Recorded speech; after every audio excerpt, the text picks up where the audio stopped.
Patria, se abre la sesión. Señor secretario. Sí, señor presidente, señoras y señores parlamentarios.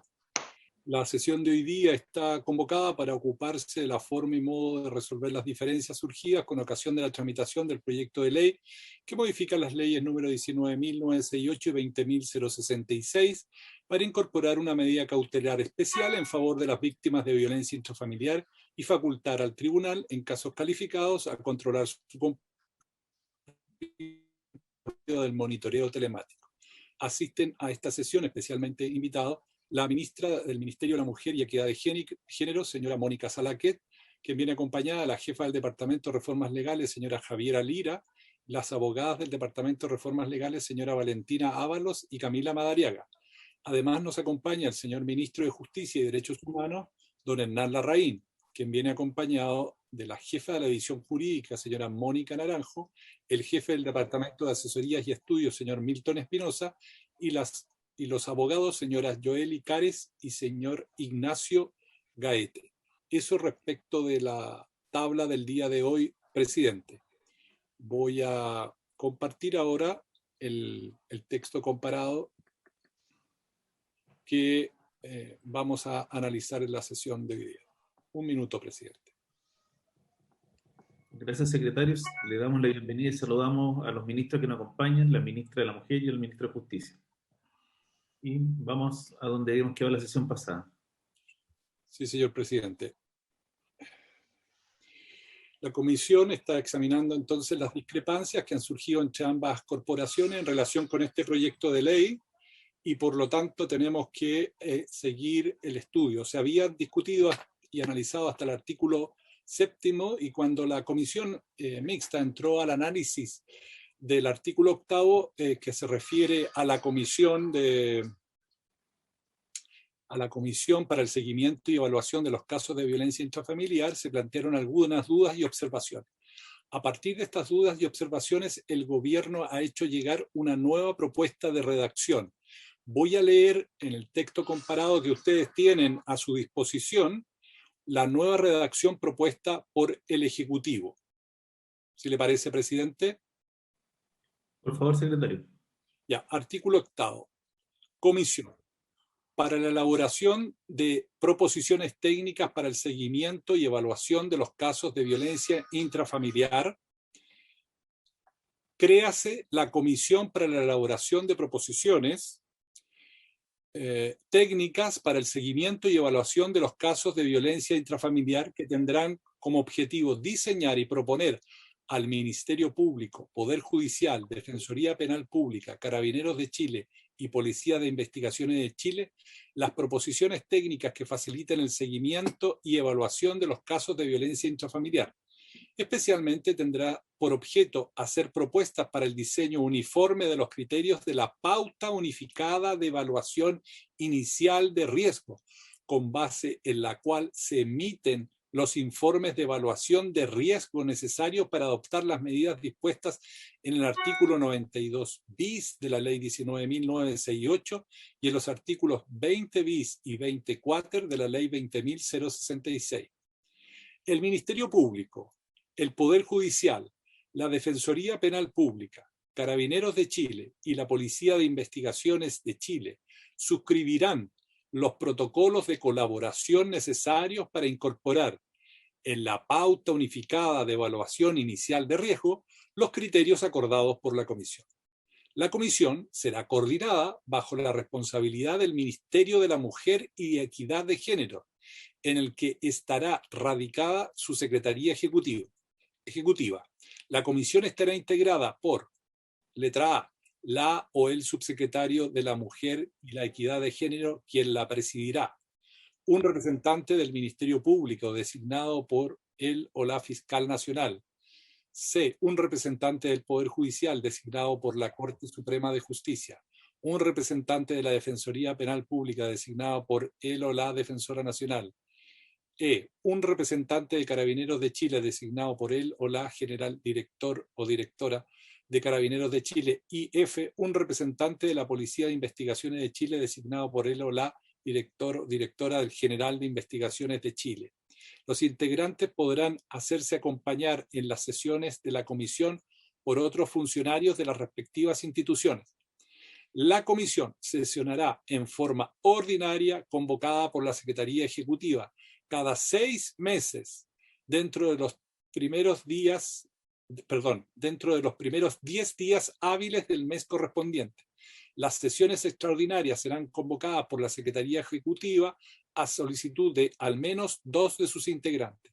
La Secretaría Ejecutiva deberá levantar acta de cada sesión respecto a las materias tratadas y los acuerdos adoptados, y en su caso incluirá los antecedentes estadísticos, técnicos y demás pertinentes en que se haya fundado la comisión para obrar y resolver. Estas actas serán públicas de acuerdo a las disposiciones establecidas en la Ley 20.285 sobre acceso a la información pública. Los acuerdos de la comisión se adoptarán por mayoría absoluta de sus integrantes.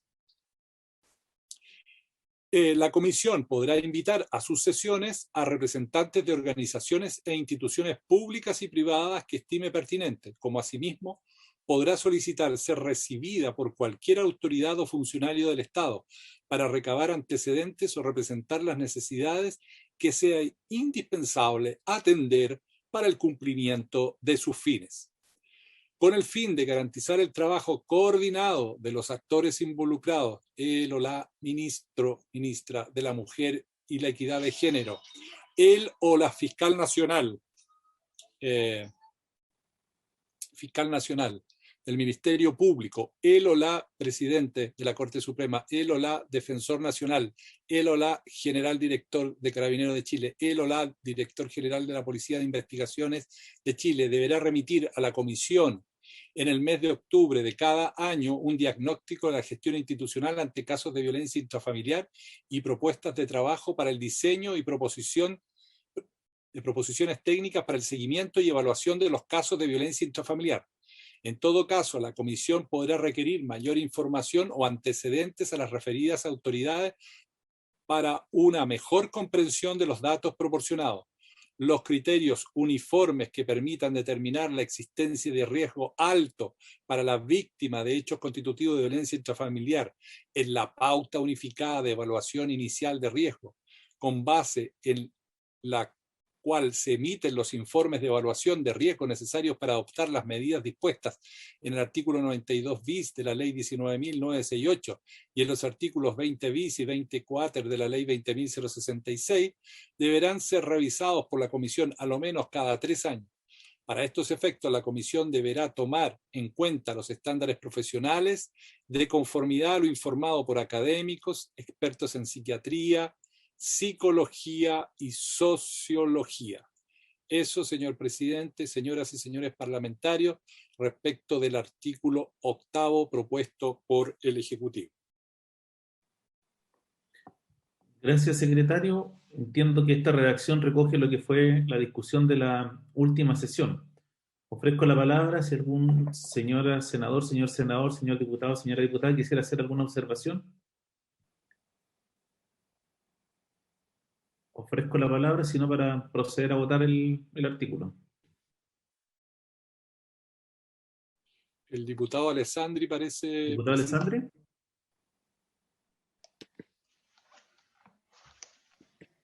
¿Perdón?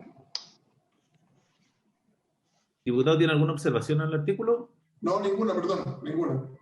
Ya. No veo palabras pedidas, entonces, secretario, tomemos la votación del artículo. Vamos a tomar la votación del artículo. Presidente. El ministro de Justicia. Sí, presidente, al oír la lectura que ha hecho el secretario, me saltó una duda que la quiero levantar y representar, que es una vez que se designa a los integrantes de la comisión, después de la letra F hay un párrafo, el que sigue, señala la forma como va a sesionar esta comisión, y la última frase dice: las sesiones extraordinarias serán convocadas por la Secretaría Ejecutiva a solicitud de al menos 2 de sus integrantes. Eso, si se lee literalmente, impediría que el que preside la comisión, el subsecretario o la subsecretaria respectiva, pudiesen hacerlo. Me da la impresión que en todas las comisiones siempre el que preside tiene la facultad de convocar o alguno de sus miembros, dos de sus miembros.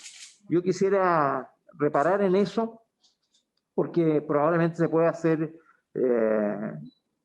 simple. Las sesiones extraordinarias serán convocadas por la subsecretaria o subsecretario de la mujer que la preside, o a solicitud de al menos dos de sus integrantes. No sé si le parece a la comisión que pudieran hacerse cargo de esa inquietud que me surge de la lectura de este artículo. Gracias, presidente.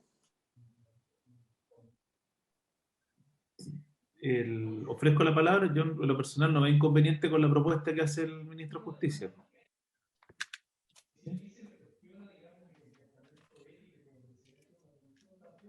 ¿Podríamos votar con esa enmienda, secretario?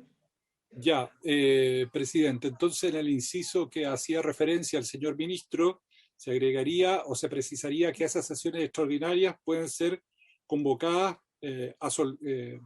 por disposición de la subsecretaria del Ministerio de la Mujer. Eso es lo que entiende la Secretaría. Y también a solicitud de al menos dos de los integrantes. ¿Es así? Exactamente, subsecretaria o subsecretario, tal cual lo dice la letra A. Ya, muy bien. Gracias. Ya, perfecto. Entonces, en votación, presidente, con esa enmienda al artículo 8. Por favor, secretario. Ya, muy bien.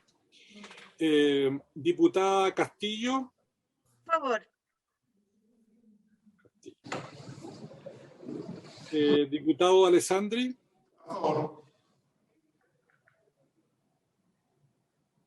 Diputado Fuenzalida. A favor.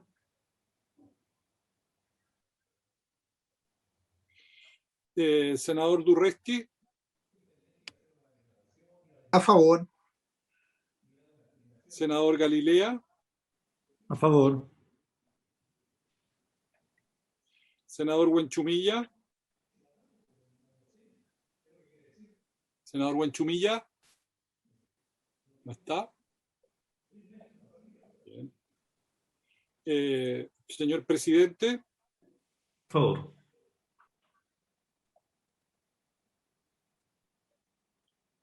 Seis votos a favor, ninguno en contra. Aprobada la redacción del artículo 8 con la enmienda ya indicada y sugerida por el señor ministro de Justicia.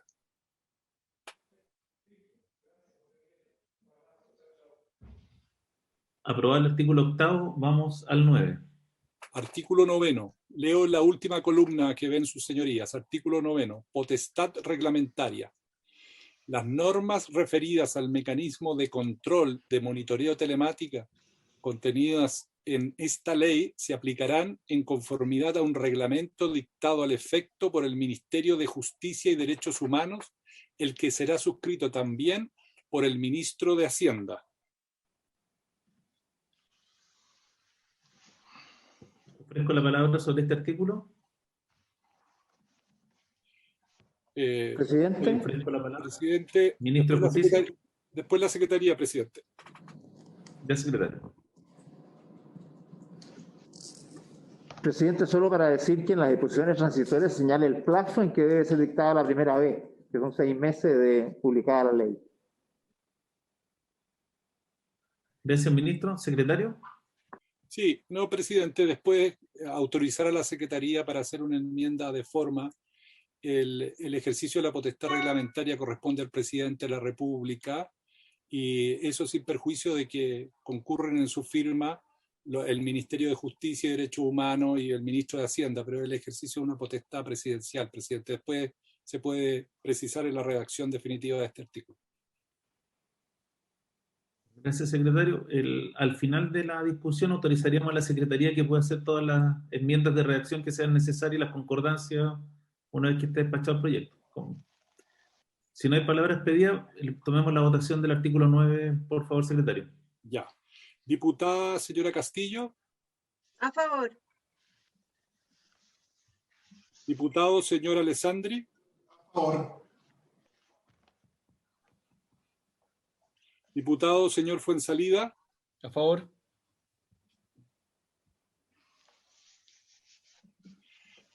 Senador, señor Durresti. A favor, secretario. Ya. Senador, señor Galilea. A favor. Senador Buenchumilla, ¿regresó? Sí. Ya. Recibí un llamado que no podía dejar de contestar, señor secretario. Ya. Presidente, disculpe usted. Sí, voto a favor, sí. Vota a favor. Presidente. A favor. Ya. Resultado de la votación, 7 votos por la afirmativa, ninguno negativo. Aprobado el artículo 9. Vamos a la siguiente proposición. Hago presente que en el primer trámite constitucional el Senado había introducido algunas modificaciones en el artículo 92, la Cámara había enmendado algunas redacciones respecto de esta materia, y en la proposición definitiva que se está haciendo por parte del Ejecutivo, la forma de superar esas discrepancias es la incorporación en esta iniciativa de un título segundo que dice relación con disposiciones adecuatorias. Voy a partir por el artículo 10. En el artículo 10 se incorpora a la ley 19.968 que crea los tribunales de familia los siguientes artículos 92 bis y 92 ter nuevos del siguiente tenor. Voy a dar lectura en primer lugar al artículo 92 bis para que sus señorías debatan sobre su contenido. Artículo 92 bis. Supervisión por monitoreo telemático de la medida cautelar de prohibición de acercarse a la víctima a su domicilio, lugar de trabajo o estudio. Cuando el juez, con competencia en materia de familia, imponga al ofensor la medida cautelar del numeral 1 del artículo 92, podrá decretarse que dicha prohibición de acercarse a la víctima a su domicilio, lugar de trabajo o estudio sea supervisada por monitoreo telemático regulado en la ley que establece monitoreo telemático en las leyes 20.066 y número 19.968 y su reglamento, siempre y cuando se cumplieren los siguientes requisitos, de los que deberá dejar constancia expresa en la misma sentencia. A. Que existieren antecedentes que permitan presumir fundadamente que el denunciado ha cometido un hecho constitutivo de violencia intrafamiliar de conformidad al artículo 5 de la ley 20.066. B. Que existan antecedentes graves y calificados que permitan al juez considerar que la supervisión mediante monitoreo telemático de la medida cautelar del número 1 del artículo 92 resulta indispensable para resguardar la seguridad de la víctima. Se estimará que la supervisión mediante monitoreo telemático de la medida cautelar es indispensable para resguardar la seguridad de la víctima cuando existieren antecedentes graves y calificados que permitieren presumir que el denunciado realiza atentados en contra de aquella o en contra de su familia. C. Que el informe de evaluación de riesgo emanado de las policías o del Consejo Técnico del Tribunal indique un riesgo alto para la víctima. Cuando el juez de familia estime que se reúnen los requisitos para decretar que la medida cautelar del numeral 1 del artículo 92 sea supervisada por monitoreo telemático de conformidad con lo dispuesto en el inciso primero de este artículo, antes de disponer la supervisión por monitoreo telemático de oficio y por la vía más expedita, deberá requerir a Gendarmería de Chile un informe relativo a la factibilidad técnica de la supervisión por monitoreo telemático de la medida cautelar, remitiendo toda la información necesaria para el adecuado diligenciamiento del requerimiento. Recibido Gendarmería de Chile elaborará el informe de factibilidad técnica, el cual deberá ser remitido al tribunal en un plazo que, en caso alguno, podrá ser superior a 10 días hábiles contado desde la recepción del requerimiento. En la misma resolución a que se refiere el inciso anterior, el tribunal encomendará a Carabineros de Chile el control de la medida cautelar de prohibición de acercarse a la víctima, a su domicilio, lugar de trabajo o estudio, en tanto el juez no se hubiere pronunciado sobre la supervisión por monitoreo telemático de la medida cautelar en conformidad al inciso siguiente. Recibido el informe al que se refiere el inciso segundo, el tribunal lo agregará a la causa y se pronunciará acerca de la supervisión por monitoreo telemático de la medida cautelar del numeral 1 del artículo 92, por medio de una resolución fundada, en la cual expresará de manera clara, lógica y completa cada uno de los antecedentes calificados que justificaren la decisión, de conformidad con lo dispuesto en el inciso primero de este artículo. En los casos en que resulte aplicable la supervisión por monitoreo telemático y ya constare un informe de factibilidad técnica con una antigüedad máxima de 6 meses, el tribunal podrá tenerlo a la vista y prescindir de solicitar un nuevo informe en tanto no hubieren cambiado las circunstancias existentes al tiempo de expedición de aquel. Artículo 92 bis que se agrega a la ley 19.968 que crea los tribunales de familia. Presidente. Gracias, secretario. Ofrezco la palabra. No sé si primero el Ejecutivo quiere hacer alguna explicación de la norma antes de ofrecer la palabra a los parlamentarios. Ministro Larraín. Gracias, presidente. Efectivamente, creo que es importante hacer algún esclarecimiento respecto de esta norma porque es extremadamente importante dado lo que está en juego. Estamos hablando de una medida cautelar que de alguna manera produce una invasión en derechos fundamentales de la persona, de distintos ámbitos, a los cuales me voy a referir a continuación. Y por lo tanto, es necesario tener una debida justificación. En el ámbito penal, las medidas cautelares, incluso más gravosas como es la prisión preventiva, tienen un marco de referencia porque estamos frente a una situación de delitos, es decir, de situaciones que son muy graves para la víctima. En el caso de delitos de violencia intrafamiliar estamos hablando de lesiones o amenazas de lesiones graves, reiteradas, situaciones de esa naturaleza que en la medida que estén la persona, el imputado, formalizado y exista un riesgo alto de acuerdo a la pauta que se determina y que la revisa y supervisa esta comisión a la cual acabamos de hacer referencia y que se acaba de constituir, procede la dictación de estas medidas en el ámbito penal.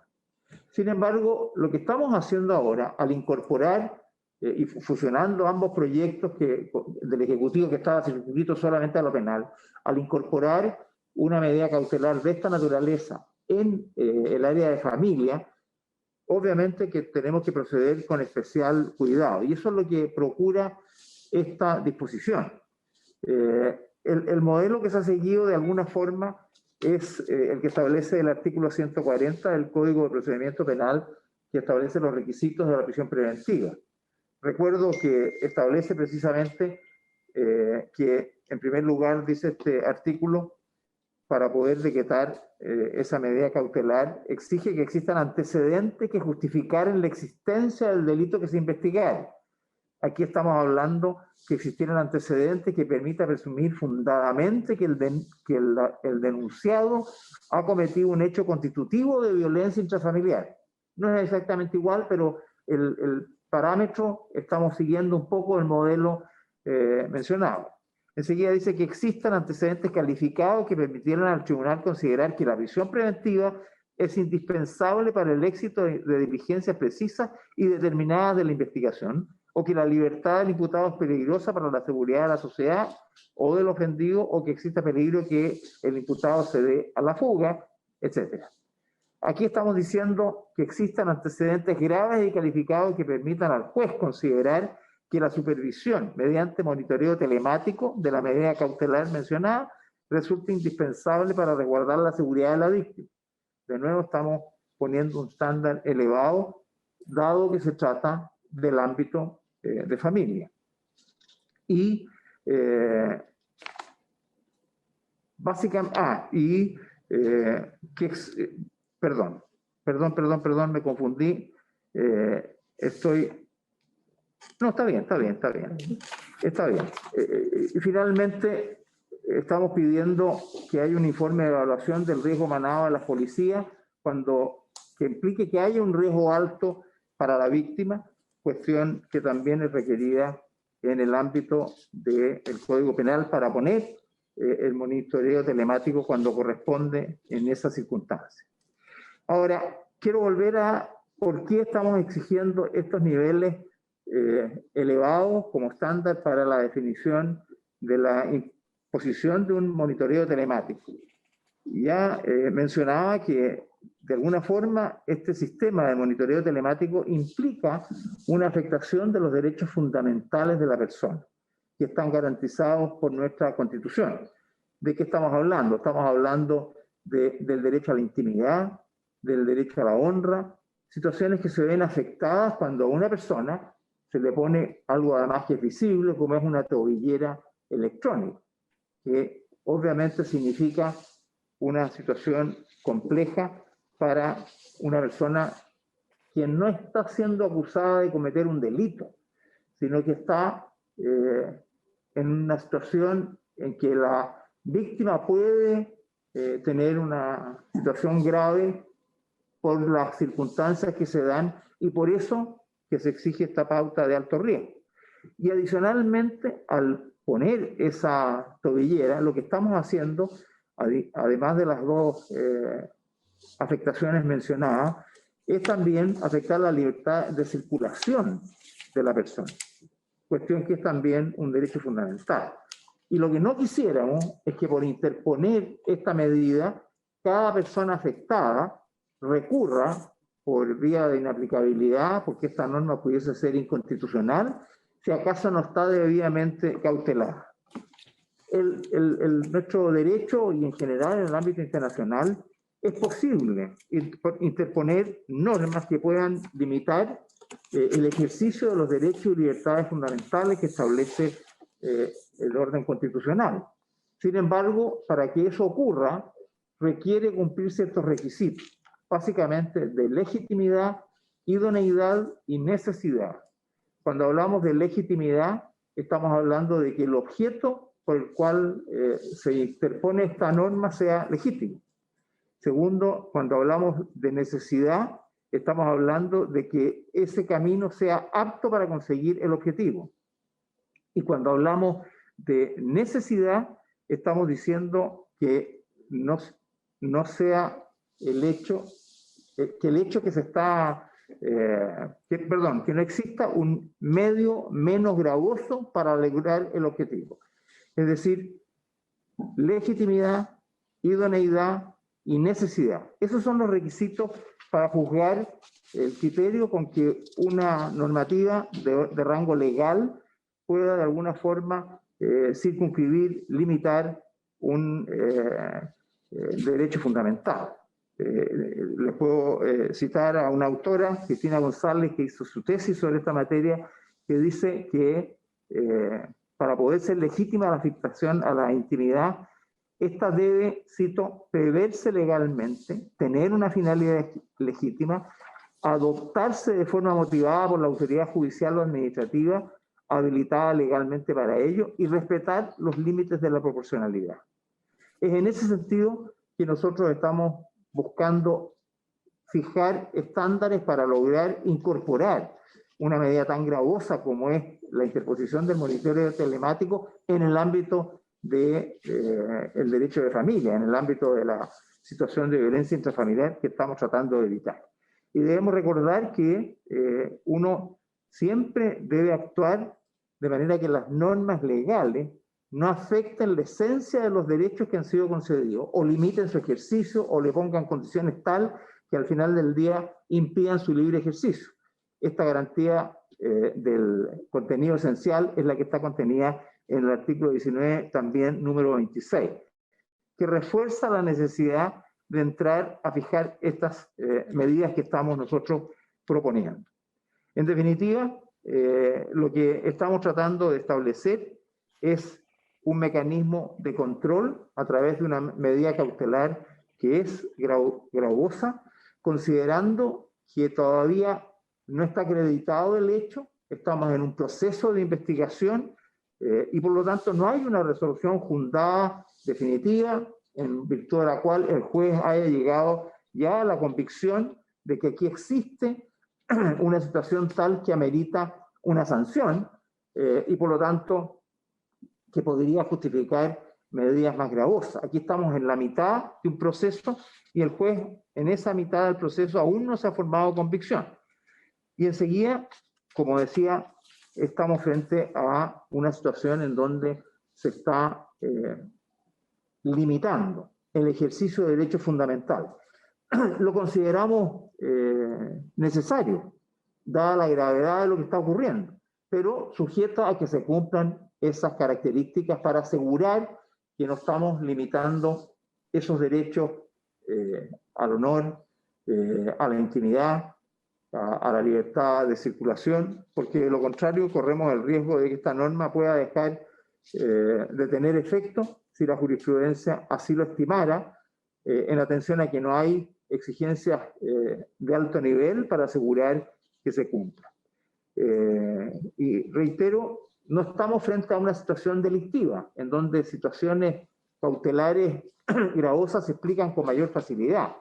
Aquí estamos frente a una situación de maltrato, pero no de maltrato habitual, de amenazas, pero no de amenazas que son reiteradas, sostenidas, sino que es una primera vez que ocurre algo delicado, grave, y por eso queremos ponerle esta medida cautelar. Pero tenemos que acreditar que eso que ha ocurrido, ¿no?, constituye efectivamente un hecho grave que justifique una medida de este nivel de exigencia. Es lo que pretende este artículo con la descripción que ya se ha leído y que a nosotros nos permite estar seguros de que estamos haciendo algo que cumple con las exigencias de proporcionalidad que exige el orden constitucional para limitar los derechos y libertades fundamentales consagrados por él y que nos va a permitir, por lo tanto, en un eventual cuestionamiento de la norma, estar seguro de que va a pasar el test que cualquier tribunal constitucional o del ámbito jurisprudencial que sea, el test de niveles y calidad que se exigen para establecer este tipo de normas. Por eso es que sugerimos, como ya lo hizo la Cámara, aprobar esta medida que se ha propuesto. Gracias, presidente. Gracias, ministro. La diputada Orsini.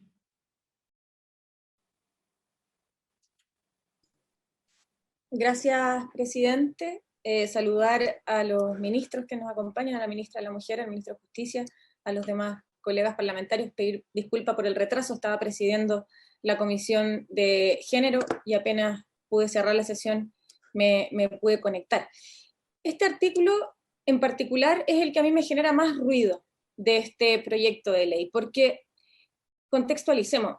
Este artículo lo que busca es hacer aplicable esta medida cautelar a casos que son muy particulares, porque son aquellos que no son tipificados como delito en materia penal de violencia intrafamiliar, pero siguen siendo administrados por la justicia en materia de familia cuando hay violencia intrafamiliar. Eso en términos estrictos es la violencia económica, la violencia psicológica cuando no es habitual, o sea, un hecho aislado de violencia psicológica, económica o alguna otra forma de violencia que ocurre en una sola oportunidad, por tanto no es posible calificarla como habitual.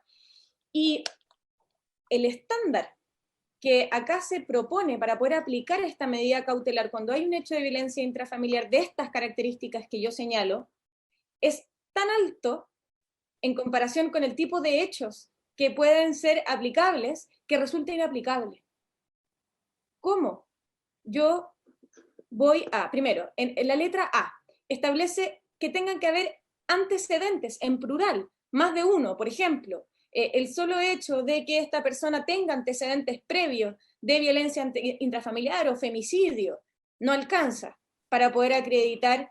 No, perdón, disculpe, no, porque la primera es sobre el hecho en concreto. No basta con, por ejemplo, el relato de la víctima. Se requiere de más de un antecedente, son antecedentes fundados. Es el estándar, efectivamente, el mismo estándar que se establece para la prisión preventiva en el artículo 140, estándar que este mismo Ministerio de Justicia fue a solicitar rebajar en la ley de crimen organizado, en donde para aplicar medidas investigativas invasivas que también violan garantías fundamentales y derechos fundamentales de las personas, se solicitó rebajar el estándar a indicios suficientes, que es un estándar menor. Entonces, yo me pregunto, ¿por qué hacer tan compleja la acreditación del hecho cuando sabemos que son hechos que ocurren entre cuatro paredes, que es muy difícil poder probar con este estándar la ocurrencia del hecho, a indicios suficientes en vez de antecedentes? Y que en vez de que fueran dos, pudiésemos decir, por ejemplo, que existiera uno o más indicios suficientes para presumir la existencia de un hecho constitutivo de violencia intrafamiliar. Eso respecto a la letra A. Y ahora, para terminar, en relación a la letra B y C, se está pidiendo ahí, y lo que a mí me preocupa es que yo entiendo la letra C, por ejemplo, que haya un informe de evaluación de riesgo que diga que efectivamente la víctima está en peligro, pero ¿por qué se le pide además que el juez tenga ese convencimiento? ¿Por qué el juez además? Porque son requisitos copulativos. Además de haberle acreditado que el hecho ocurrió, además de haberle acreditado con distintos fundamentos que la persona es culpable de ese hecho, además hay que entregar el informe de gendarmería que dice que la persona tiene riesgo, pero además se le pide al juez que entre en convencimiento de que la víctima está en grave peligro. Entonces a mí me parece que es o la letra A o la letra B, pero que ambas juntas, sumado al estándar altísimo de la letra A, hace que esto sea inaplicable. Y me parece tramposo, porque justamente el problema que había entre ambas cámaras es que habían algunos que querían que esto fuera solamente en materia penal y otros que querían que esto se ampliara, también a los tribunales de familia. Y este es el consenso, que se amplíe a los tribunales de familia, pero a través de una vía que no le va a permitir a ninguna mujer hacer uso de esto. Eso, senador. Gracias, diputada. Ofrezco la palabra sobre este punto. Senador Durresti. Gracias, presidente.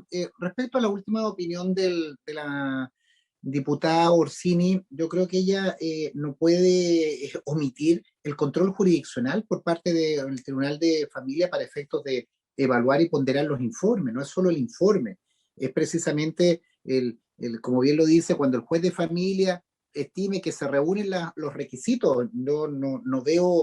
No veo situación que el solo informe lo va a permitir. Para eso hay un control jurisdiccional y para eso estamos pidiendo precisamente que el juez de familia emita este informe. Yo creo que aquí tiene que haber un control jurisdiccional en cada una de las actuaciones. Para eso está especialmente consagrado el rol que el juez de familia tiene que tener en este tipo de actuaciones. No comparto esa opinión. Tenemos que dar celeridad, tenemos que dar oportunidad, pero también tiene que haber una capacidad de intervención jurisdiccional para efectos de velar por las garantías de un debido proceso. Eso como referencia al comentario que he escuchado. Presidente. Gracias, senador Durresti. Secretario. Sí, el senador Juan Pablo Letelier está pidiendo la palabra también. Senador Letelier. Muchas gracias, presidente. He estado tratando de acompañar el debate en particular por esta materia, en particular, que creo que es medular. Entiendo que queremos buscar un buen equilibrio, pero quiero decir que hasta ahora la historia de nuestro país es que se le encarga a la autoridad jurisdiccional las medidas cautelares y terminamos con mujeres muertas. Y por tanto algo está fallando en la forma como incluso la autoridad jurisdiccional pondera el riesgo, el peligro. Y entiendo que sin perjuicio de que está bien que un juez dé una opinión, el problema es en torno a qué conceptos le vamos a dar su facultad, porque esto de que existen antecedentes graves y calificados, miren, eso es para que ningún juez califique ninguna cosa y van a quedar los agresores libres y van a matar mujeres.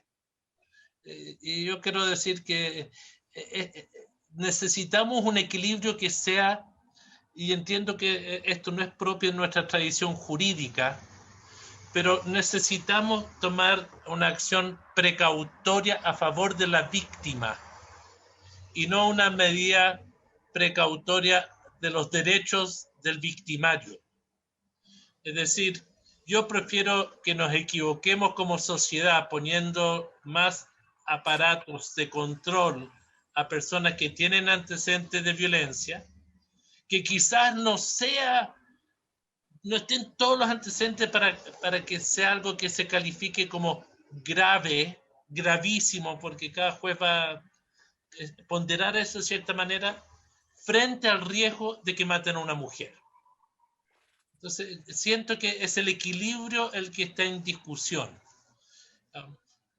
En Europa las prácticas tienden en muchas otras materias a ser más, diría, pro víctima. Preocuparnos más de frente al riesgo, ponderar a favor de la víctima potencial. Y yo creo que ese es el lenguaje que necesitamos buscar acá. El lenguaje que está establecido es como que estuvieran en igualdad de condiciones, la víctima y el victimario. Y sabemos que eso, la verdad, no es así, porque hay un antecedente de alguien que ya ejerció violencia y no hay ninguna razón para no considerar esa violencia, cualquiera haya sido, que siempre es grave.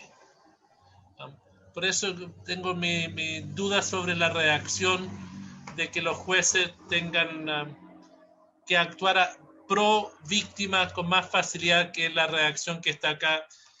Yo entiendo el espíritu de lo que decía la diputada Orsini, no quiero saltarnos en la instancia jurisdiccional per se, pero creo que necesitamos una ley que nos permite que, disculpen la forma de decirlo, poco académico, pero prefiero a que zozobren personas controladas telemáticamente a que falten, porque de esa forma vamos a salvar vidas. He dicho, presidente. Diputada Castillo.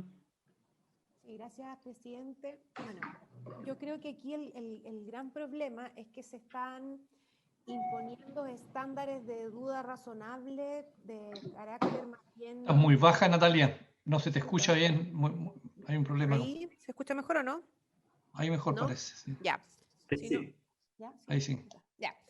Que creo que el problema que ocurre acá, que la norma está inspirada en estándares de duda razonable que son más atribuibles a la jurisdicción penal que a la jurisdicción de familia.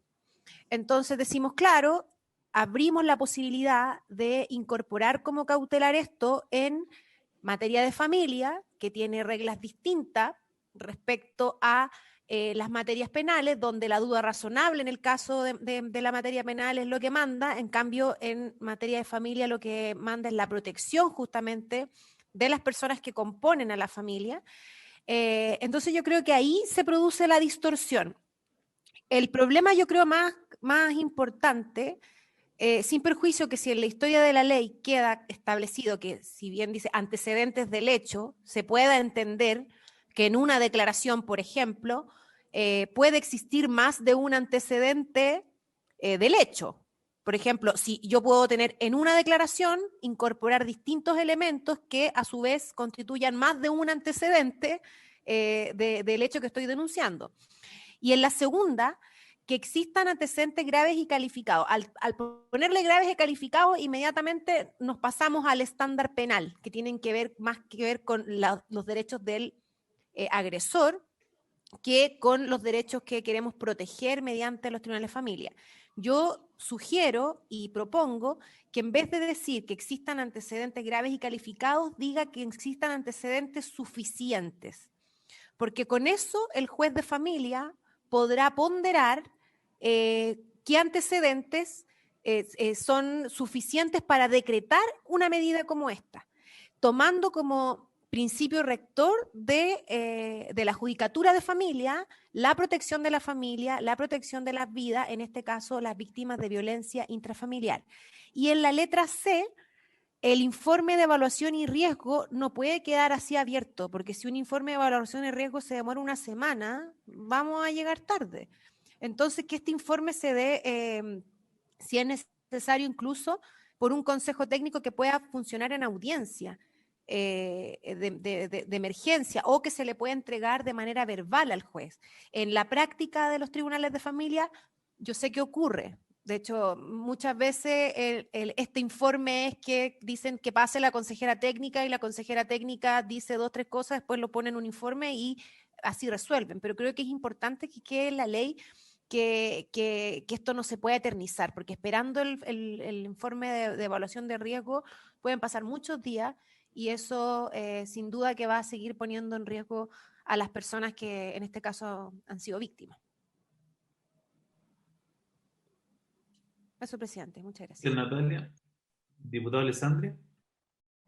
Gracias, presidente. En la misma línea que la diputada Castillo, a mí tampoco me deja cómodo, aunque entiendo para dónde va el senador Letelier, no me deja cómodo eso de que prefiero equivocarme para un lado más que equivocarme para el otro. Son derechos fundamentales de lo que estamos hablando, entonces no tenemos que equivocarnos para ningún lado, ni dictar estas medidas a quien no corresponde, ni dejar de dictarlas cuando se trata de proteger a las personas y a la familia. Y quizás, aparte de esa propuesta de la diputada Castillo de cambiar graves y calificadas por suficiente, que podríamos escuchar la opinión de los ministerios, quizás a continuación de la palabra familia poner procurando siempre la protección de la víctima. O sea, que al juez le quede clarísimo que más que equivocarse para un lado o para el otro, tiene que haber en prueba suficiente porque va a limitar un derecho fundamental, pero su objetivo principal siempre es la protección de la víctima. Entonces me encantaría escuchar al ministerio sobre la propuesta de la diputada Castillo y sobre esta para ir un poco avanzando en este artículo. Gracias. Presidente. El ministro, déjeme terminar la ronda con los parlamentarios y le ofrece la palabra. Ofrezco la palabra, diputado Orsini.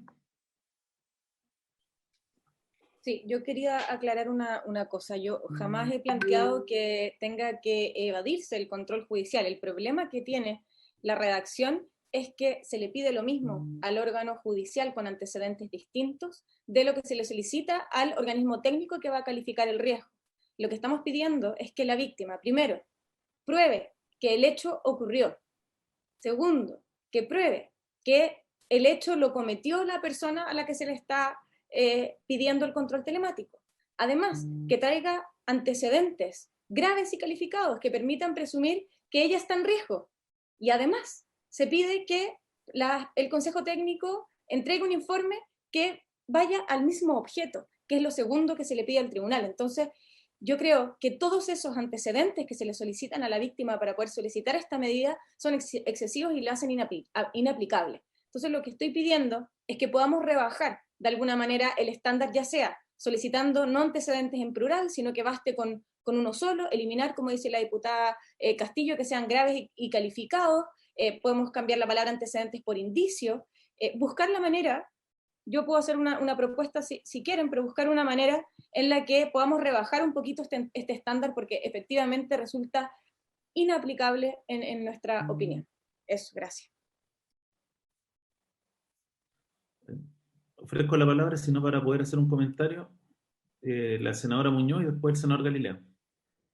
Sí, presidente, yo quiero coincidir con lo que han planteado los senadores y diputadas que han antecedido en el uso de la palabra. Yo creo que en esta, como está enfocado y redactado, es inaplicable la norma para los propósitos que tiene el proyecto de ley. Concuerdo que aquí se asimila mucho más a un resguardo en una materia penal y se asemeja mucho a los resguardos para la prisión preventiva.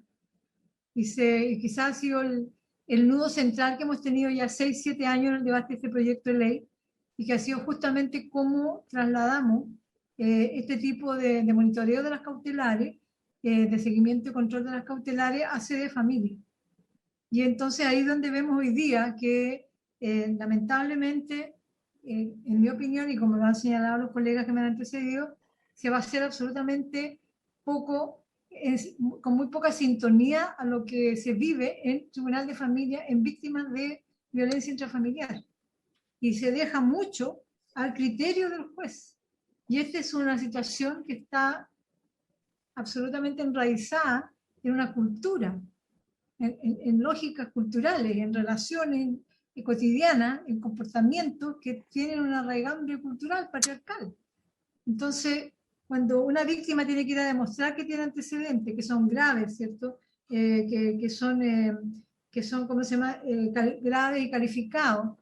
Entonces estamos en una situación en que se está resguardando, como aquí, por cierto, se dice, las libertades del victimario. O sea, claro, le estamos poniendo un brazalete, estamos reduciendo su desplazamiento y sus libertades. Pero hay una situación grave de violencia previa. Entonces, yo comparto plenamente que de esta manera va a ser inaplicable la normativa. Y por otro lado, no sé de qué manera conversan la pauta de riesgo con estas disposiciones. Y también el tiempo que se da a Gendarmería para, además se toman un tiempo de 10 días para que Gendarmería dé un informe de si existen o no existen los dispositivos. Entonces, yo no sé si es caso a caso o debe exigirse a la Gendarmería tener una información completa a disposición del juez que está tomando la decisión de aplicar el dispositivo en forma inmediata, porque si no, si esto además va a llevar a que se hace un oficio que Gendarmería tiene que decir si tiene o no tiene, se le dan 10 días de plazo, puede ser una situación en que una mujer que denuncia y que a ojos del juez no eran graves, no fueron graves calificadas los antecedentes, termine muerta, ¿no? Entonces eso es un poco la lógica y el espacio en que estamos ubicando este tipo de control y seguimiento telemático de las cautelares, sobre todo que es un ámbito cultural y donde hay una víctima que quizás ha demorado 7 años, estadísticas tenemos, 10 años en atreverse a decir que está siendo golpeada, que está siendo maltratada, que casi ha sido asesinada. Hay un temor inmenso porque la víctima vive una situación de subordinación brutal, a quien quizás del cual depende económicamente, ¿cierto? En que está incorporada también en dimensiones afectivas. Entonces, si una persona se demora 7 años, 8 años, 1 año, 2 años en ir a denunciar, va con mucho temor, va con mucho temor. Entonces, yo creo que aquí decir que va a ser grave, calificada, si hay antecedentes, si, no sé, es una pesquisa muy compleja, está bien para tener parcialidad en lo que se va a dictaminar, pero creo que debemos ubicarnos un poco en la dimensión cultural del problema. También en cuál es la socialización de jueces y juezas que imparten la justicia y que vamos a quedar sus criterios, porque no sé, la pauta de riesgo objetivará algunos criterios que no lo conocemos acá. Pero yo considero, presidente, por su intermedio, que esta norma hay que revisarla muy bien para que no se haga inoperante y además que se quiebre la expectativa de una ley que se ha esperado muchísimo tiempo y que tiene un puro sentido central, resguardar la vida de las mujeres. Entonces, yo creo que aquí se han surgido propuestas que se pueden revisar, hacer una redacción, pero a mí me preocupa también el informe de Gendarmería, que se puede dar un plazo de 10 días máximo, está bien, pero ¿por qué no tiene un dispositivo de entrega de información Gendarmería inmediata, que esté ahí en los tribunales, que esté el juez inmediatamente que imparte la medida, sepa que tiene la disposición? No entiendo cuál es la lógica de un trámite adicional. Gracias, presidente. Gracias, senadora Muñoz. Senador Galileo. Gracias, presidente. A ver, en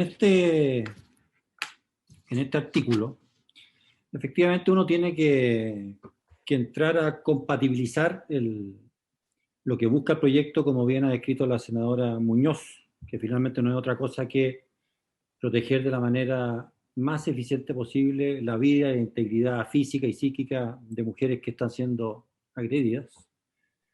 Hay que compatibilizar eso con el debido proceso. Por todo es conocido el caso de la ley Emilia, que finalmente buscó ser sumamente sancionadora, pero pasó ciertos límites, lo que han hecho que a través de recursos de inaplicabilidad se termine por no aplicar. Por eso es que a mí me pareció correcto el alcance que hacía el ministro de Justicia cuando expuso acerca de que cuando se va a limitar un derecho fundamental, como es la libertad de movimiento de las personas, tiene que haber una proporcionalidad, legitimidad, idoneidad y necesidad, de acuerdo a lo que explican los tratadistas y la jurisprudencia en este tema. Entonces, yendo ya al área chica, presidente, yo creo que la letra A que expone el artículo, me parece a mí que es correcta, porque no es que pida, ocupa la palabra antecedentes en plural, pero usa antecedentes que acrediten que la persona ha cometido un hecho. Es decir, que de alguna manera las circunstancias que la presunta víctima le ha llevado al tribunal de familia indiquen de que de una u otra manera el personaje acusado ha cometido un maltrato que puede ser de distintas intensidades, por supuesto, pero un maltrato que afecte la vida, la integridad física o psíquica de la denunciante.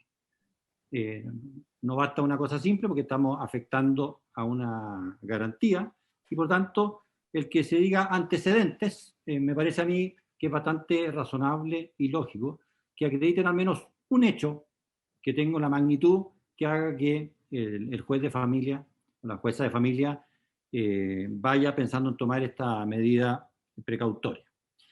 En el segundo, en la letra B, yo creo que es un tema distinto de la letra A. Yo ahí, a mí me parece muy buena la sugerencia que hace la diputada Natalia Castillo. Yo creo que es mucho mejor poner que existan antecedentes suficientes en vez de las expresiones graves y calificadas, porque la letra B simplemente, no sé si la palabra simplemente es correcta, pero a lo que apunta es que el juez se forme la convicción de que es indispensable usar este dispositivo tecnológico para resguardar la seguridad de la víctima. Por tanto, si ya habíamos cumplido con la letra A de que hay antecedentes de que el acusado o el denunciado ha cometido al menos un hecho constitutivo de maltrato, bueno, eso, si el juez lo considera como suficiente para formarse la opinión de que es necesario, es indispensable ponerle este dispositivo, esta tobillera, para proteger a la vida o la integridad física y psíquica de la víctima, a mí me parece bien, me parece que es una expresión suficientemente fuerte y que es además armónica con el resto del artículo. Así que yo, presidente, si yo me pusiera en los pies de los ministros, de la y el ministro, yo tomaría la sugerencia de la diputada Castillo. Y respecto al último tema que planteaba la senadora Muñoz, yo quería preguntar también, porque me baja una duda, si el tribunal da por acreditado la letra A, en su juicio hay antecedentes suficientes para imponer la tobillera, tiene el informe de la letra C, ¿por qué, esta ya es pregunta, por qué además hay que ir a Gendarmería para ver si es que tienen la posibilidad técnica de, es como casi que uno dijera, voy a exagerar la cosa, pero que un juez definiera una prisión preventiva y tuviera que preguntarle a Gendarmería, oiga, ¿hay suficiente espacio en la cárcel para meter preso al personaje o no? Es como un poco curiosa esa pregunta. O sea, si existen los dispositivos, yo entendería que Gendarmería tiene la obligación de tener la estructura y la operatividad para efectivamente hacerle seguimiento. Entonces, a mí, yo creo entender la preocupación de la senadora Muñoz y a mí también me hace algo de ruido esa pregunta adicional. A lo mejor es completamente necesaria por alguna razón que yo no conozco, pero en principio me parece de que si hay dispositivos disponibles y hay un juez de familia que se forma la convicción de que hay que ponerlo, bueno, a Gendarmería no le toca, no le debiera caber la opción de decir, mire, no puedo en este caso, en un mes y medio más sí, pero ahora no. Eso me parece un poco curioso.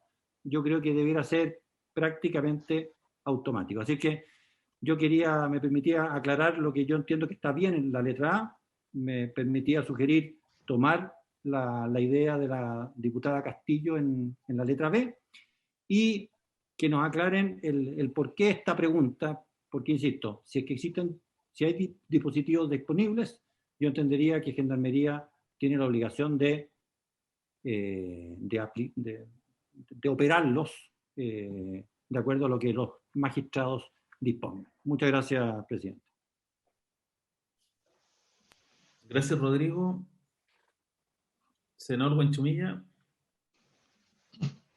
Presidente, yo más bien quiero hacer una consulta al señor ministro y señora ministra, en el siguiente sentido. Si uno hace un paralelo con el derecho procesal penal, a que se refería también el ministro cuando hablaba del artículo 140 del Código Procesal Penal, naturalmente que estamos hablando de la comisión de un delito, y que por lo tanto la prisión preventiva es una de las tantas medidas cautelares que se puedan dictar por el juez, pero evidentemente que es la más gravosa, porque significa privar de libertad al imputado, recluyéndola en un establecimiento penitenciario.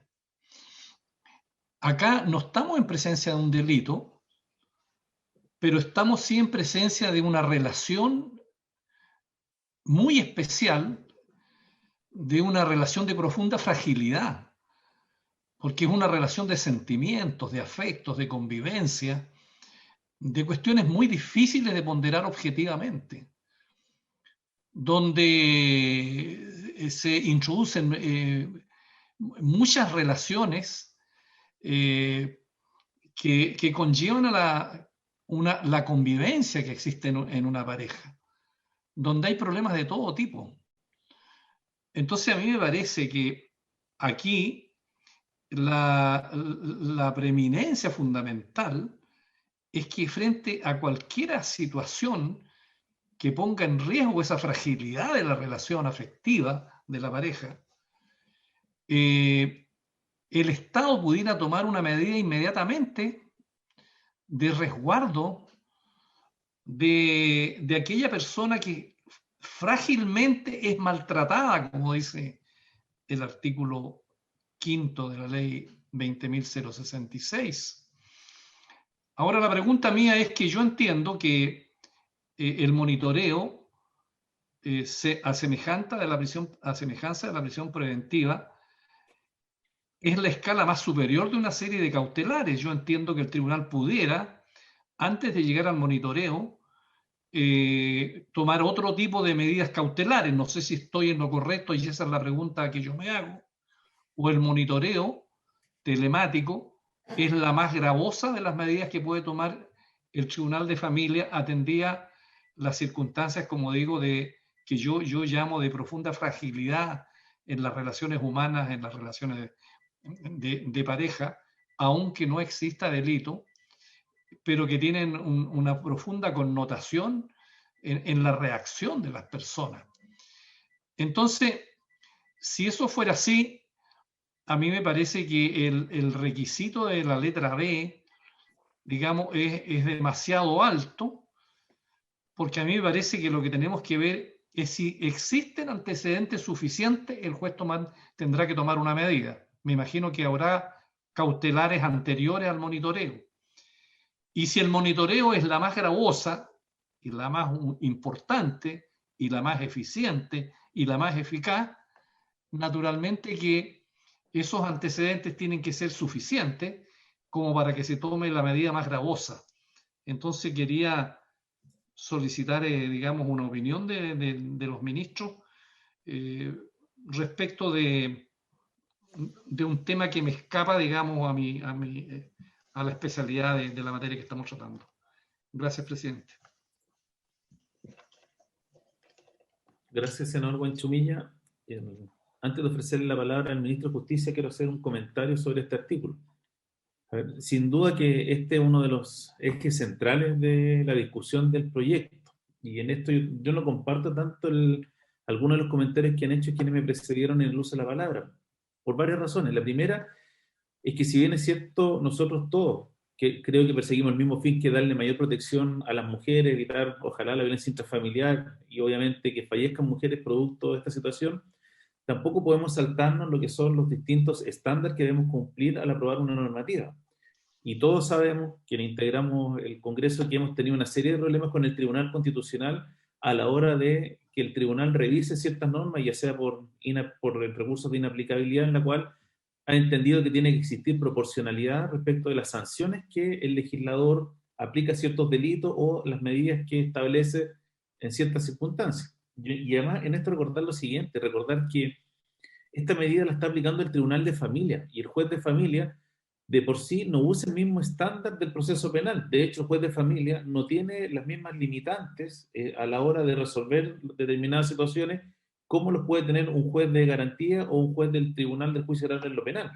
Basta recordar, por ejemplo, que el juez de familia puede condenar bajo la convicción que él llegue y no tiene la limitante de lo que se conoce como más allá de toda duda razonable que se aplica en el proceso penal, que es sin duda lo que sube el estándar de prueba en los juicios penales. Entonces, en esa línea yo no comparto mucho que aquí se estén utilizando los mismos estándares que tiene que tener el juez de garantía y el juez penal. Por lo demás, hay que tener presente que el juez de familia va a estar conociendo de aquella violencia intrafamiliar que no es constitutiva de delito, que es propiamente tal a que le corresponde perseguir al Ministerio Público y que obviamente es materia de conocimiento y control jurisdiccional del Tribunal de Garantía y eventualmente de los tribunales orales en los penales. Entonces, aquí como nosotros estamos coartando la libertad individual de una persona, creo, mi impresión es que la norma tiene que quedar redactada de tal forma que pueda pasar el test de constitucionalidad, porque si no podemos quedar con una norma que el Tribunal Constitucional al primer requerimiento lo va a acoger y se va a hacer obviamente inaplicable esta ley. Yo comparto lo que dice la diputada Castillo, y que probablemente si corrigiéramos la letra B, sería mucho más entendible y no pareciera que es un estándar tan alto, porque la letra A lo que busca justamente es que el juez tenga a lo menos un antecedente que la persona respecto a la cual se está solicitando aplicar la medida de monitoreo es el responsable del hecho que se investiga. Y lo segundo, que la letra D, que el juez tenga algún grado de convencimiento de que el monitoreo telemático es la medida que corresponde. Y además, y por otra razón, porque además hay que tener presente que en nuestra legislación en materia penal el monitoreo telemático solamente se usa como una medida alternativa de cumplimiento de una pena.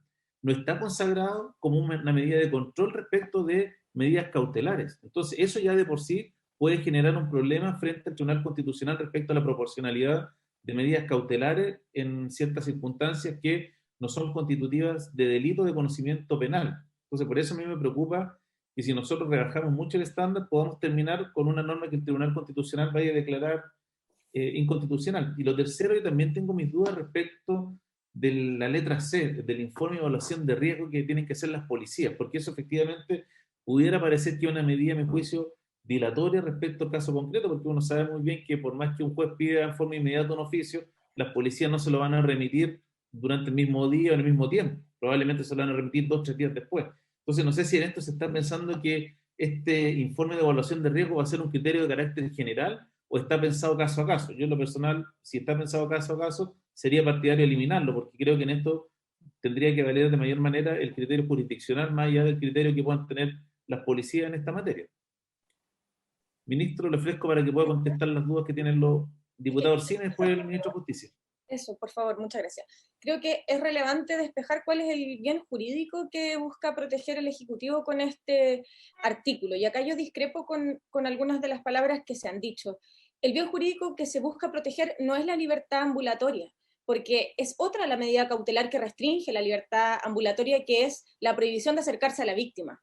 El monitoreo telemático como medida cautelar por sí misma, lo que restringe es la privacidad porque se tiene acceso a la georreferenciación de esta persona, a la intimidad porque podemos saber los lugares a los que frecuenta. Ese es el bien jurídico, en mi opinión, que se lesiona con esta medida cautelar. Y cuando hay distintos bienes jurídicos que se colisionan, como lo sería en este caso, por un lado, los bienes jurídicos que podrían estar comprometiendo por parte de la víctima, que es la integridad física y psíquica, y por otro lado, la intimidad, hay que ponderar esos bienes jurídicos. Y en esa ponderación la pregunta es, ¿qué va a prevalecer?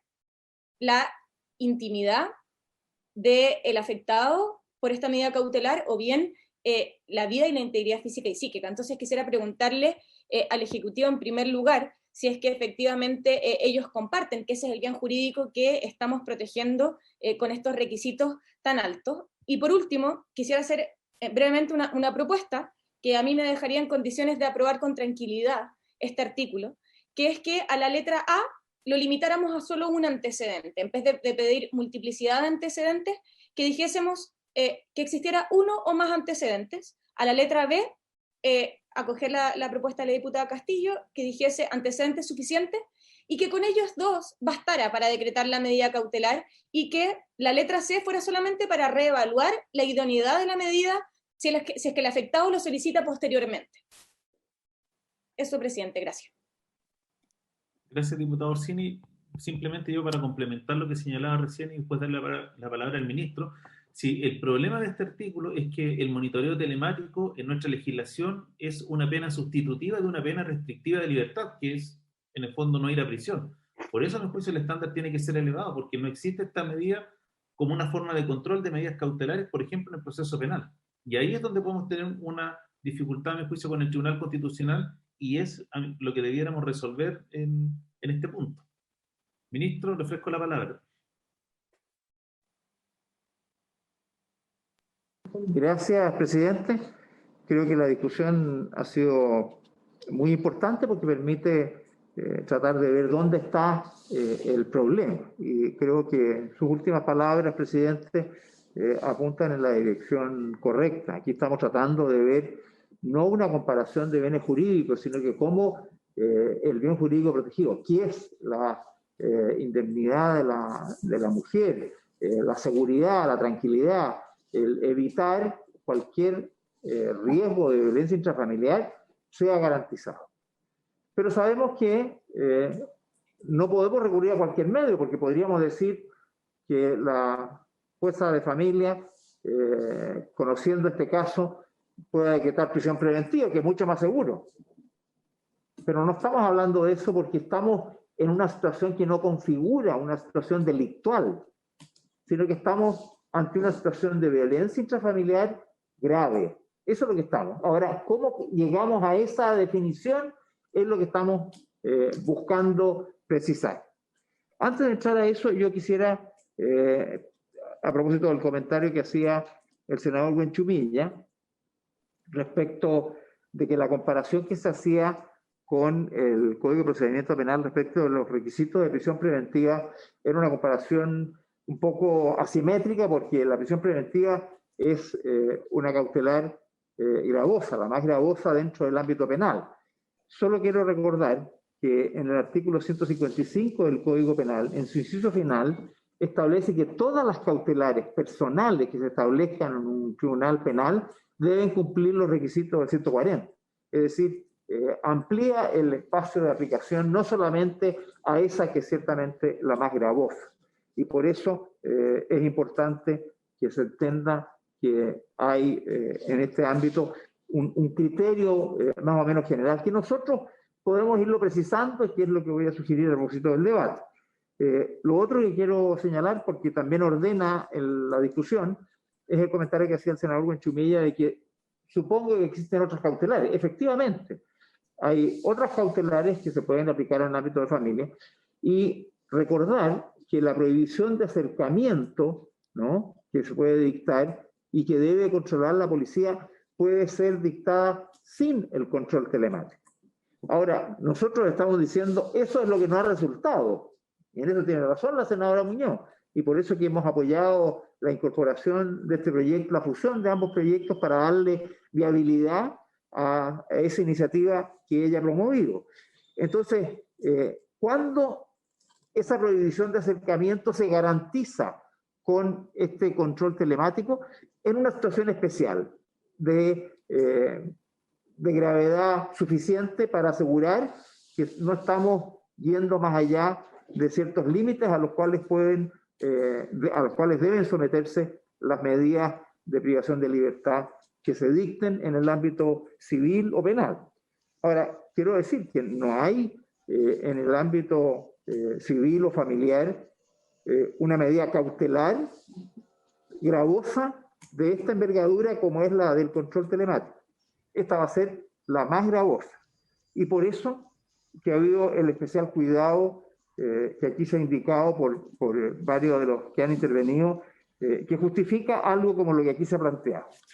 Ahora, yendo a las observaciones más específicas del artículo 92 bis, respecto de la letra A, que existieran antecedentes que permitan presumir fundadamente que el denunciado ha cometido un hecho constitutivo de violencia intrafamiliar. Ahora, yo creo que decir uno o más antecedentes o decir indicios, para nosotros no es decisivo.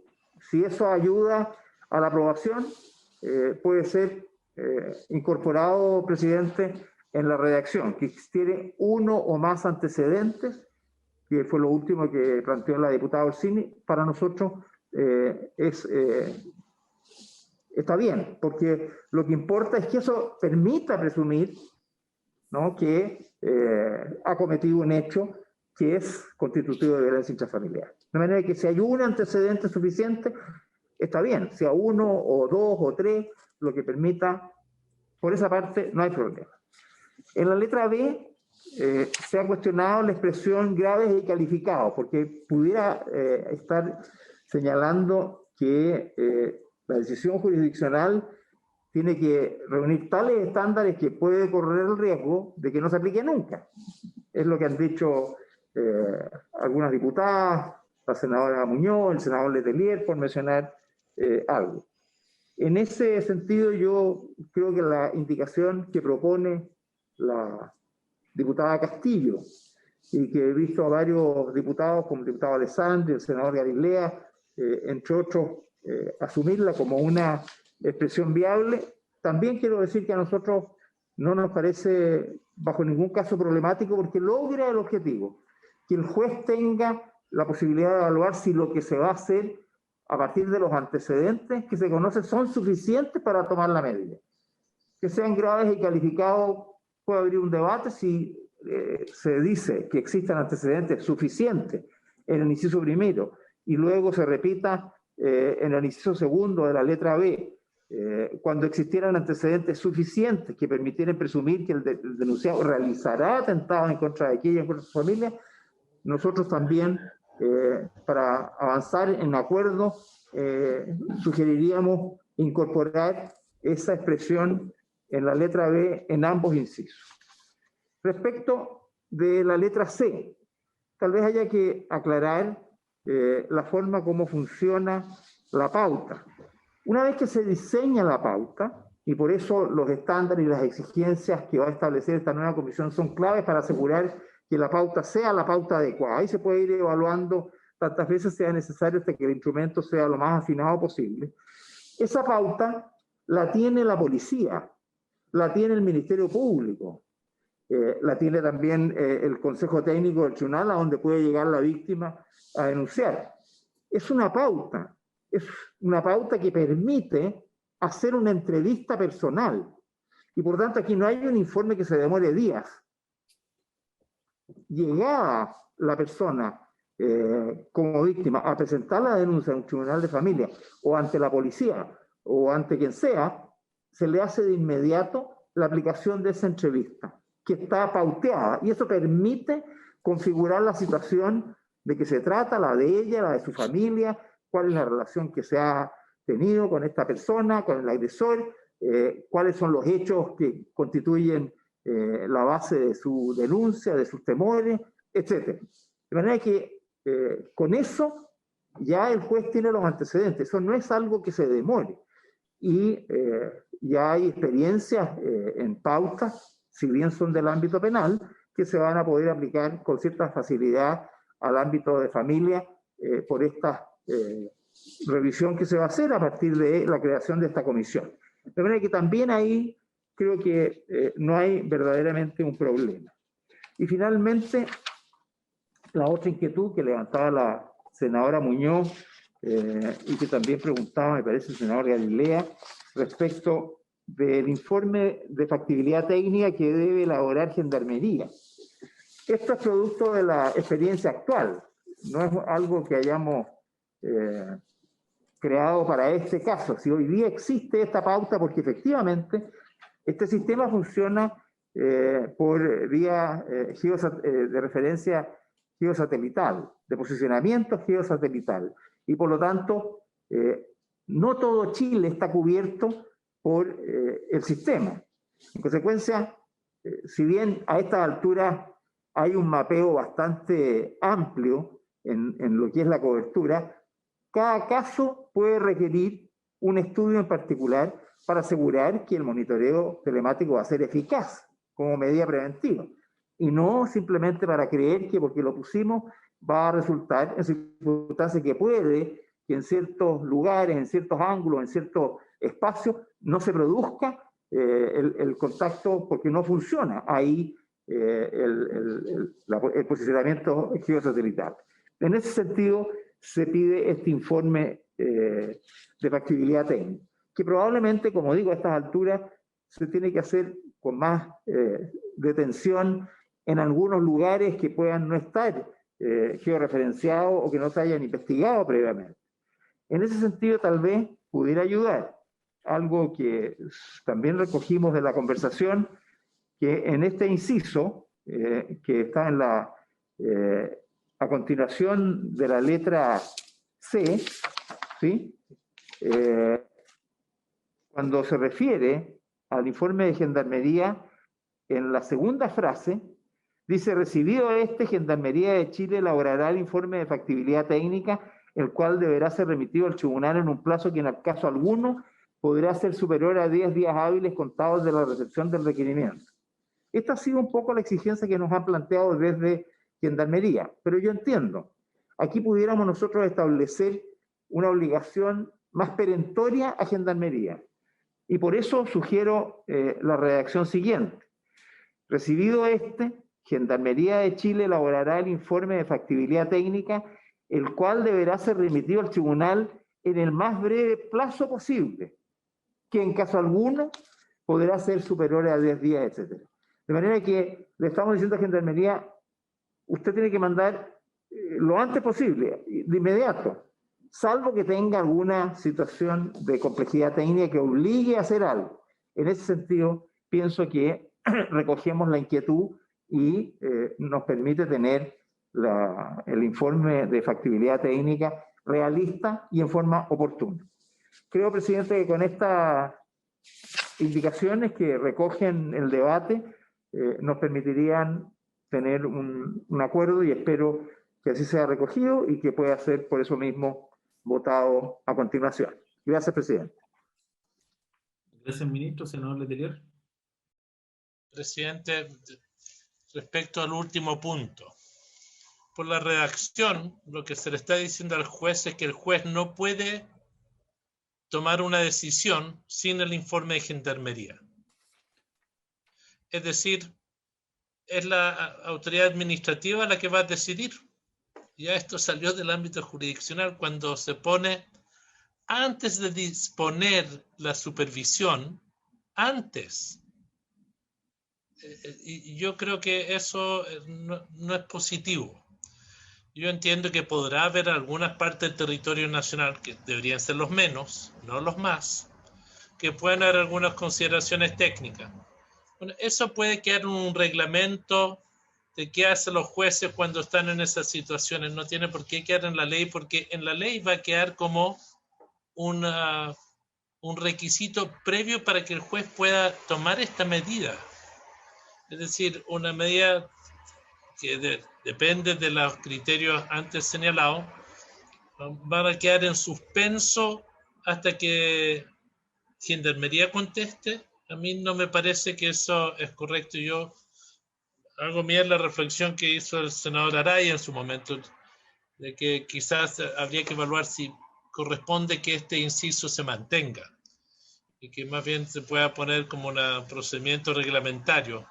Pero tal como está, parece que se va a transformar en el gran obstáculo, más que en la gran ayuda.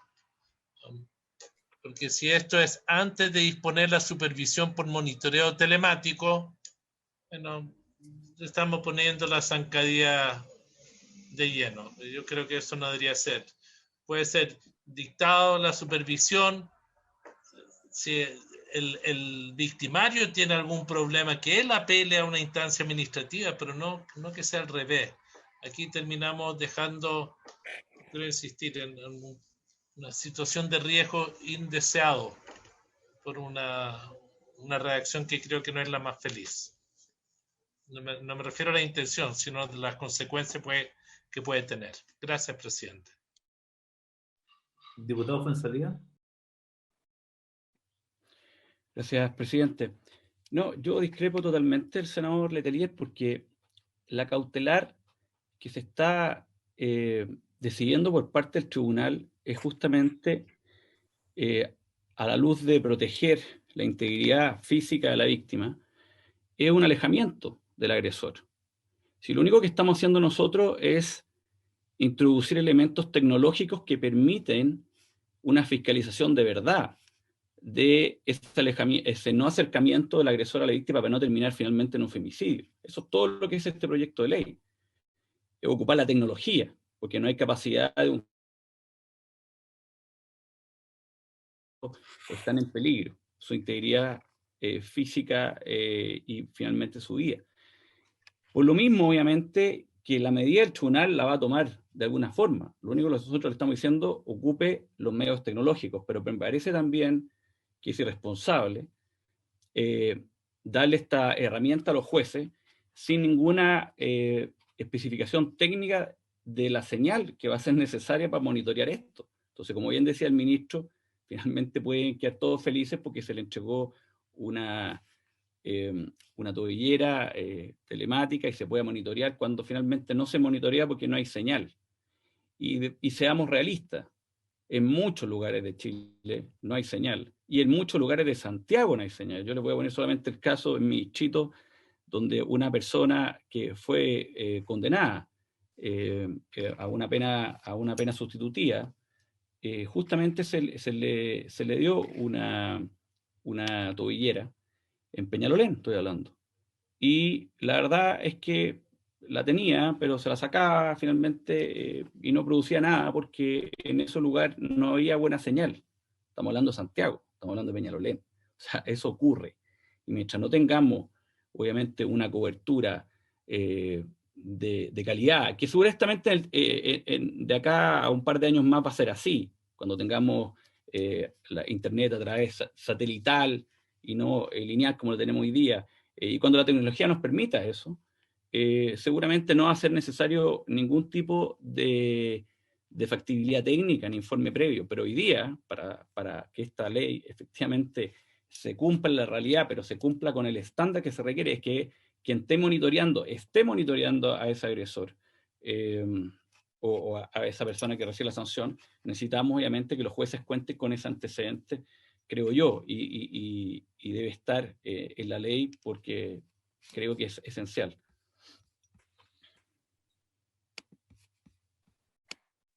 Gracias, diputado Fuenzalía. Senadora Muñoz.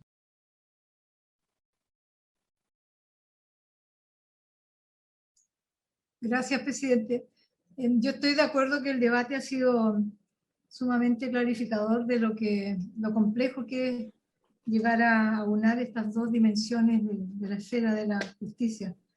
Pero de verdad, como está esta propuesta, es una mujer que va a denunciar después de mucho tiempo, que se atreve a hacerlo, se va a someter, para obtener este seguimiento telemático de una precautoria, se va a someter a una verdadera carrera de obstáculos.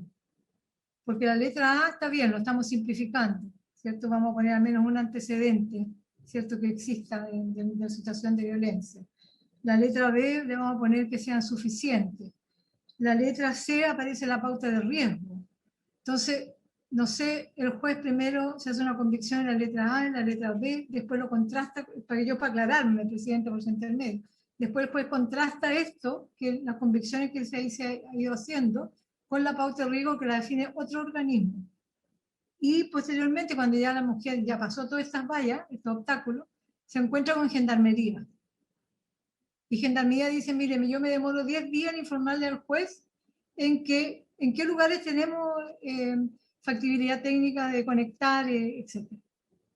Entonces yo siento que es un quiebre de expectativas sumamente grande para una mujer que va a conocer esta ley y va a decir, mire, hoy día existen medidas cautelares de acuerdo a la ley de violencia intrafamiliar, la 20.066. Existen, o sea, un juez hoy día entrega una cautelar, entrega entre comillas, una medida de protección, que han sido un fracaso, ¿cierto? Porque no hay carabineros o policías para resguardar todas las viviendas o los colegios, los lugares de trabajo donde está la víctima, para evitar que se acerque el agresor. Entonces, por eso que hemos estado pensando hace 7 años una medida alternativa de protección a las víctimas a través de la tecnología. Está bien, yo sé que es complejo los bienes a resguardar, etc. Sin embargo, como está quedando, en mi opinión, puede ser un quiebre absoluto de expectativas y de seguridad de las mujeres que se atreven a denunciar.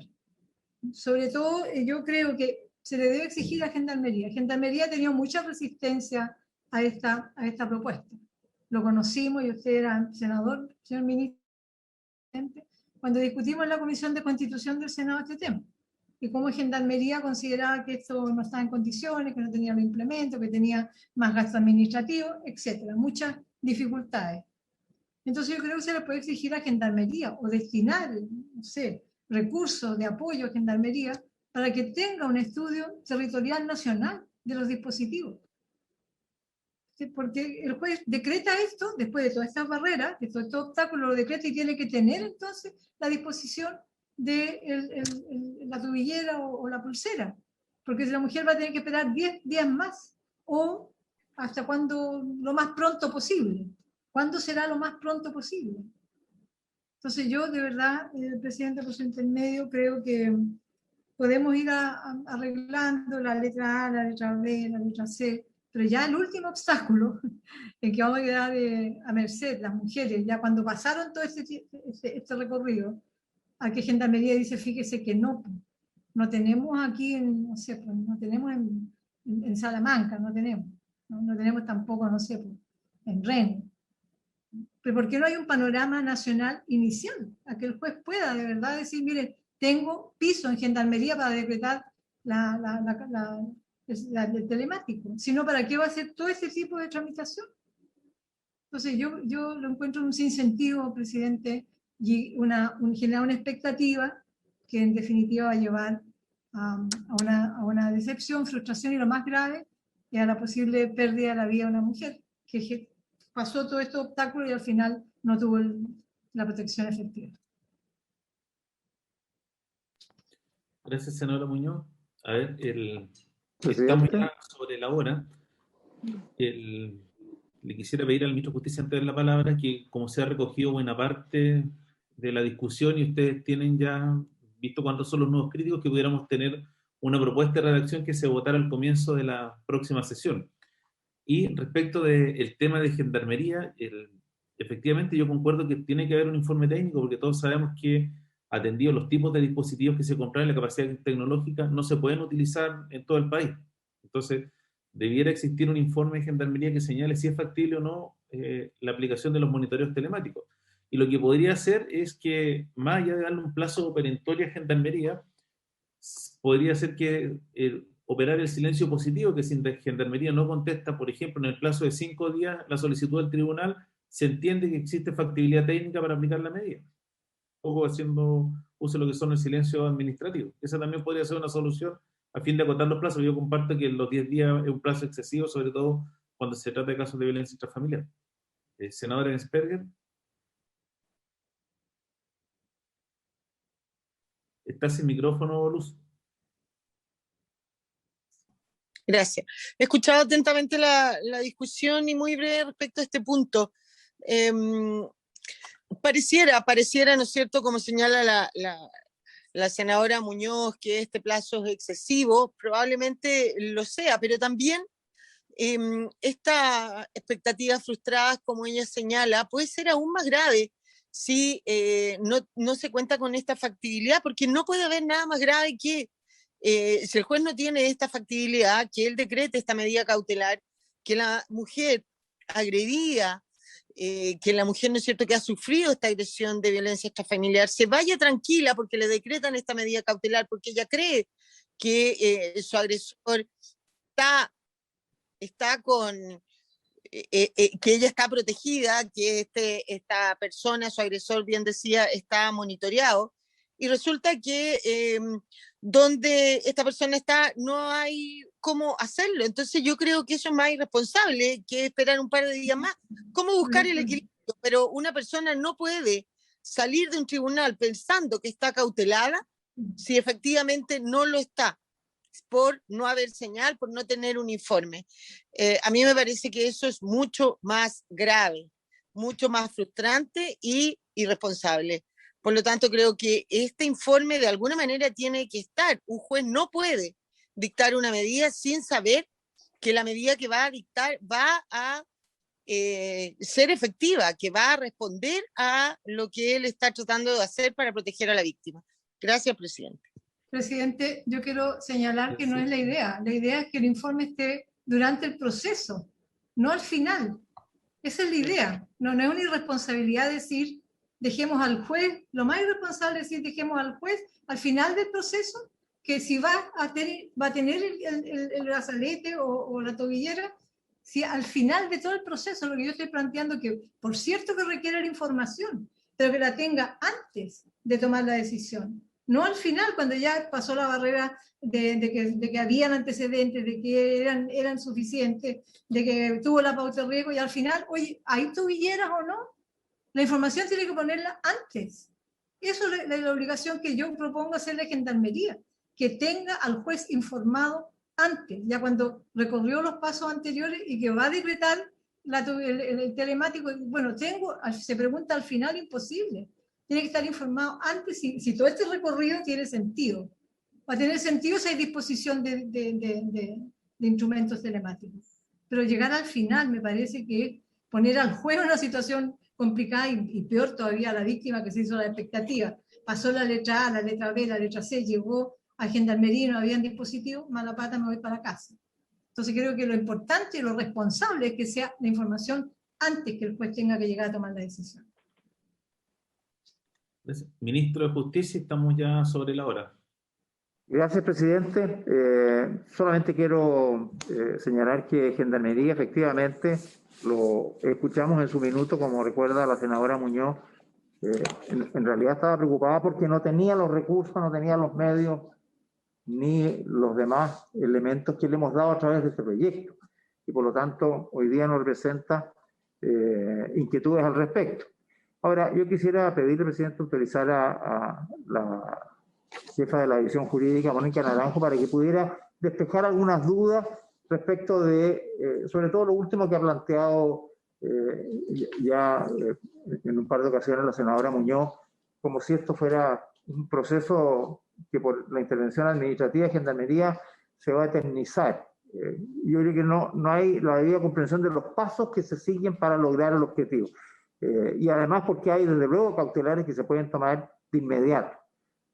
Si le parece, presidente, y con eso nosotros daríamos por cerrada nuestra intervención, que le ofrezca la palabra a Mónica Naranjo. Doña Mónica.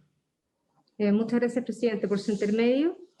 Efectivamente, claro, lo que plantea este artículo 92 bis parece muy complejo en el fondo por la cantidad como de requisitos que se establecieran, pero la verdad es que en el fondo esto opera en forma más o menos sistemática y la idea precisamente en el fondo es que frente a este hecho, obviamente que hemos entendido que es un hecho más bien aislado porque no es un constitutivo de maltrato habitual, porque si no estaríamos hablando frente a un delito y esto no se debería en sede de familia, sino que en el juzgado de garantía, es en el fondo de darle el mayor resguardo posible a la víctima.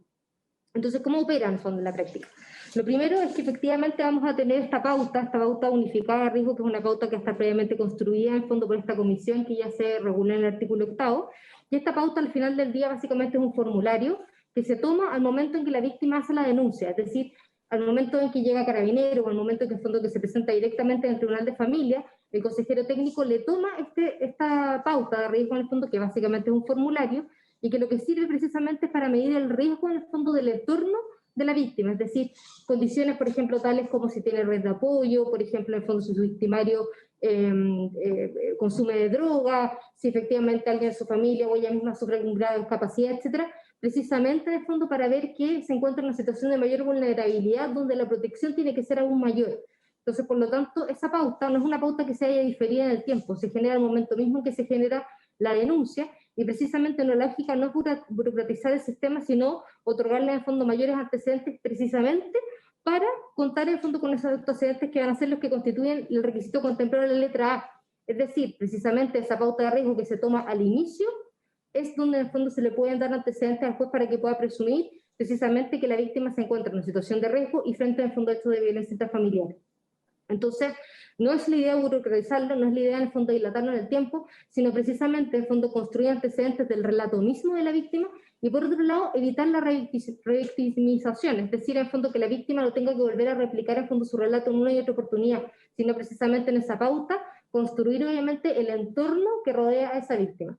Entonces están efectivamente concatenados los requisitos, la letra C, digamos, con la letra A que está planteada este artículo. Y por otro lado, la letra B mira otro elemento distinto, que es cuando en el fondo el juez ya ha tomado en el fondo la conciencia de que efectivamente se requiere conceder esta medida cautelar. Bueno, precisamente en el fondo, si para ese caso el cumplimiento de esa cautelar, la mejor medida es a través de la tobillera electrónica. Y por lo tanto, en el fondo, los requisitos contemplados en la letra B se refieren en el fondo a antecedentes suficientes en relación a que si mediante la tobillera electrónica se puede controlar la cautelar.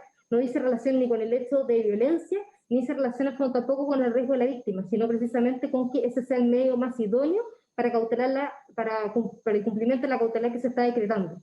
Entonces, efectivamente, son requisitos que van uno de la mano del otro. Y por otro lado, tal como decía la senadora Bensperger, en este caso, en el fondo, si uno llegara a otorgar la medida cautelar de prohibición de acercamiento controlada mediante monitoreo telemático, lo peor que podría generarse precisamente es entregarle y decirle a la víctima, bueno, váyase tranquila, usted en el fondo va a estar cautelada porque a su victimario le estamos poniendo una tobillera, cuando de verdad no se sabe si efectivamente esa tobillera en el fondo se va a poder controlar a través de la central de monitoreo que maneja Gendarmería. Y este informe de factibilidad de Gendarmería es un informe evidentemente técnico, es decir, ellos no se pronuncian respecto a si procede o no procede la cautelar, eso es una decisión jurisdiccional que está radicada en el juez. Lo que mira Gendarmería es el cumplimiento técnico, y lo tiene que hacer en el fondo porque lo que se mide son elementos como zonas de exclusión, como por ejemplo en el fondo lugar geográfico donde se encuentra instalada en el fondo la víctima en relación con el victimario, porque tienen que medir en el fondo espacios de zonas de exclusión e inclusión, espacios de distancia, etc. Y por otro lado, independiente del fondo de ese informe técnico, efectivamente esta cautelar, esta audiencia, el fondo que se va a otorgar la cautelar, tiene que ser lo más próxima posible a la denuncia. En eso compartimos plenamente lo que dice la senadora Muñoz. Por lo tanto, mal podríamos diferir a que el juez se pronuncie respecto al otorgamiento de la cautelar a esperar el informe de factibilidad, porque eso efectivamente sí va a retrasar. Lo que estamos generando nosotros es que, conocida que sea la denuncia, el juez decreta la medida cautelar y mientras no llegue ese informe de factibilidad, quien va a controlar el cumplimiento de esa medida cautelar es Carabineros, y eso está expresamente puesto en el respectivo articulado. Por lo tanto, en el fondo, mientras no tengamos el informe de factibilidad, el que de todas maneras, por supuesto, queremos que sea lo más pronto posible, el control de esa cautelar, pero una vez que esté decretada por el juez, va a ser entregado a Carabineros a la espera en fondo de ese informe de factibilidad, que dar cuenta que efectivamente, en ese caso concreto, la tobillera electrónica puede efectivamente resguardar a la víctima frente a su victimario. Gracias, presidente. Gracias, Mónica. Entonces, como ya estamos en la hora, lo que yo le pediría al Ministerio de Justicia es que pudiera recoger el sentido de lo que se ha discutido y con las propuestas que planteó el propio ministro, enviar un nuevo texto que votáramos comenzando la próxima sesión el día lunes. Perfecto, presidente. Ahora nosotros entendemos que esta es una indicación que surge de la comisión para no tener que hacer todo el proceso de presentación de la indicación como le corresponde al Ejecutivo, para que la puedan firmar ustedes si les parece que recoge lo que aquí se ha conversado. Sí, lo hacemos de esa forma, como puede ser indicación parlamentaria, sería acuerdo de la comisión. Perfecto, así lo haremos, presidente. Presidente, pero el tema de Gendarmería no tenemos facultades porque es un servicio. Sí, pero lo del plazo, presidente. En el caso de Gendarmería no es una nueva atribución, es un plazo. Es un plazo, cambia un plazo solamente. Vamos a ver cómo lo acortamos lo más posible. La cosa es preguntarle a la empresa de telecomunicaciones y no a Gendarmería.